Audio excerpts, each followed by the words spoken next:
Bonjour, le titre de cette vidéo est Est-ce que la France est en quasi-faillite? Alors pour commencer, je vais reprendre les annonces de Bruno Le Maire de début juin où il dit que la dette publique va passer de 100 à 120% du PIB, que la récession en France pour 2020 sera à hauteur de moins 11%, alors qu'en Allemagne c'est moins 6,3%, et les aides de l'État qui sont aujourd'hui à hauteur de 450 milliards, ce qui représente à peu près 20% du PIB. Alors c'est bien de reprendre quelques chiffres sur le déficit public, parce qu'on s'imagine qu'il a toujours été négatif. Or, il a été nul, sans déficit, dans les années 1970. Et depuis, il s'est creusé de plus en plus. En 2018, on a eu moins 76 milliards comme déficit public. En 2019, moins 93 milliards. Et en 2020, on annonce moins 185 milliards, ce qui est quasiment le double de l'année précédente. Alors, Bruno Le Maire annonce un plan de relance pour la rentrée en septembre, mais on a tendance à dire que c'est peut-être un peu tard. Aujourd'hui, il y a toujours des entreprises vraiment en difficulté et qu'on attend assez rapidement un assouplissement des règles sanitaires. Les restaurants donc ont de moins en moins de couverts et effectivement perdent du temps à cause de ces règles sanitaires. Pareil dans les travaux publics où ils perdent beaucoup de temps et ça remet en cause la rentabilité des entreprises. Donc on espère vraiment que pour juin et juillet, il y aura des rectifications là-dessus, mais je crois que c'est en cours. Pour les impôts, bien sûr, pas d'impôts dans l'immédiat, mais il est évident que nous allons payer des impôts conséquents par la suite. On verra de quelle manière, mais c'est quelque chose qui est quasiment obligatoire. La relance de la consommation, c'est le souhait bien sûr de Bruno Le Maire, mais les particuliers aujourd'hui sont dans un phénomène d'incertitude et ils attendent, ce qui est tout à fait normal. Alors ce qui est un peu plus grave, c'est la dette publique, donc avec les chiffres de fin 2019. Donc vous savez que ce sont des pourcentages du PIB. Tous les pays d'Europe du Nord, globalement, sont en dessous de 60% du PIB, ce qui est plutôt bien. Je vous rappelle que le traité européen demandait aux pays européens de ne pas dépasser 60%. Or, beaucoup de pays dépassent aujourd'hui. Entre 60 et 80%, nous retrouvons l'Allemagne, l'Autriche, la Hongrie, la Croatie. Entre 80 et 100%, l'Espagne. Et la France qui va passer de 100 à 120% pour cette année. L'Italie qui est à 130% et la Grèce à 170%.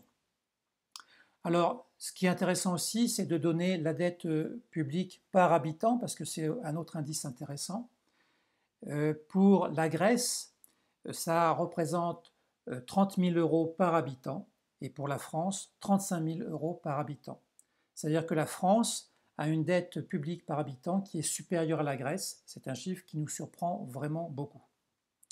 Alors, la bourse a tendance à remonter, effectivement, dû à des valeurs qui tirent vers le haut, des valeurs technologiques, comme des sociétés, Google, Amazon et d'autres, et puis les valeurs de santé qui se portent plutôt bien.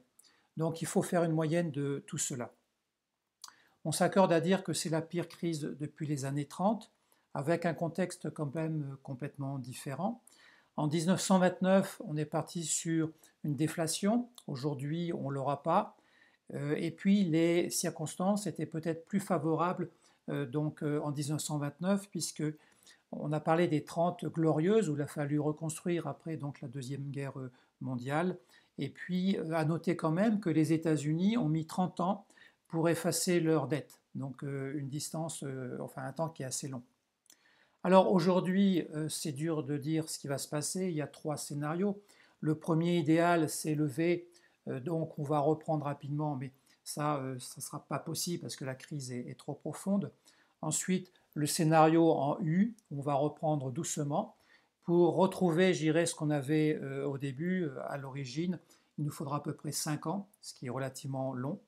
Et puis le scénario où on est en L, c'est-à-dire où ça ne repart pas. Je vous rappelle qu'on a vécu ça un peu dans les années 70, où la courbe a été plate, ce qu'on appelle une période de stagflation, où la bourse n'était pas active. Alors, il y a le scénario, effectivement, on serait tenté par le protectionnisme en fermant les frontières, mais attention à ça, parce qu'aujourd'hui, il y a beaucoup de sociétés qui font la croissance sur l'Asie. En 2040, les perspectives sont les suivantes. L'Asie va représenter 50% du PIB mondial et 40% des consommateurs, ce qui est considérable. Donc ce marché, on ne peut pas le négliger. Donc fermer les frontières, ça peut être aussi dangereux. Donc là, ça demande réflexion. Alors les conclusions pour la France, c'est que les feux sont au rouge aujourd'hui, avec un déficit pour 2020 de 185 milliards, une dette pour cette année de 120% du PIB, alors qu'en Allemagne, c'est 75%. La dette publique par habitant, on l'a vu, 35 000 euros par habitant, c'est supérieur à la Grèce. Et puis une récession en France qui va tourner autour de moins 11%, alors que l'Allemagne est à moins 6,3%. Alors, il est certain que cette crise est complexe. Il y a de nombreux paramètres. C'est du jamais vu. Ça a une dimension mondiale. L'avenir est incertain. Et puis, il y a une intrication complexe entre le système économique et le système financier. Donc, le prochain test qu'on va avoir dans les mois qui vont venir, c'est la solidité du système financier. Là-dessus, j'ai déjà fait une vidéo sur les banques dans ma chaîne YouTube et je vous renvoie donc à cette vidéo. C'est un sujet à suivre de près. Alors, certains experts disent que le modèle économique est à repenser complètement. Je suis un peu d'accord là-dessus. Et puis le monde est obligé de changer. Alors de quelle manière? C'est la grande question, parce qu'on ne l'a encore jamais fait. Et nous sommes à l'œuvre pour le faire. Voilà ce que je voulais vous partager donc aujourd'hui. Et je vous dis à très bientôt pour une prochaine vidéo. Merci à vous.